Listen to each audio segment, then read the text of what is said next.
দশম গ্রেড বাস্তবায়নের দাবিতে কর্মবিরতিতে রংপুর মেডিকেল কলেজ হাসপাতালে কর্মরত টেকনোলজিস্ট ও ফার্মাসিস্টরা বন্ধ।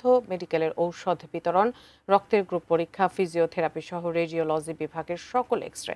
বিস্তারিত জানাতে যোগ দিচ্ছেন প্রতিনিধি শাহরিয়ার মিম। শাহরিয়ার মিম, আপনার সেখানে কি অবস্থা দেখছেন একটু জানাবেন।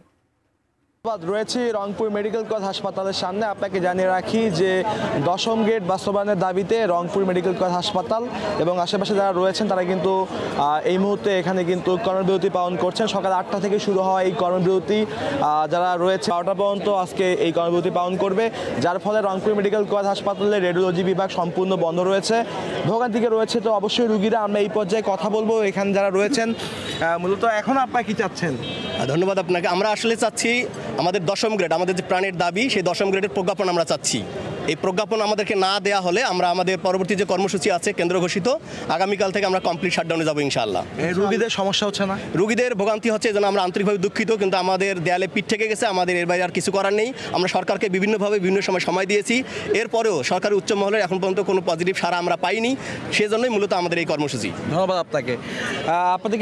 আপনাকে একটু জানিয়ে রাখি যে রংপুর বিভাগে 2 কোটি মানুষের চিকিৎসা সেবার একমাত্র আশ্রয়স্থল এই হচ্ছে যে রংপুর মেডিকেল কলেজ হাসপাতাল।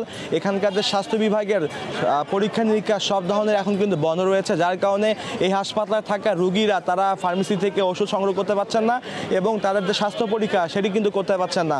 তো এখানে যারা রয়েছেন তারা কিন্তু তাদের দাবি জানিয়েছেন, যদি কালকে দাবি আদায় না করা হয়, পূরণ না হয়, সেক্ষেত্রে আগামীকাল থেকে কমপ্লিট শাটডাউনে যাবে। তো রংপুর থেকে উজমা, এই ছিল আমার কাছে সর্বশেষ।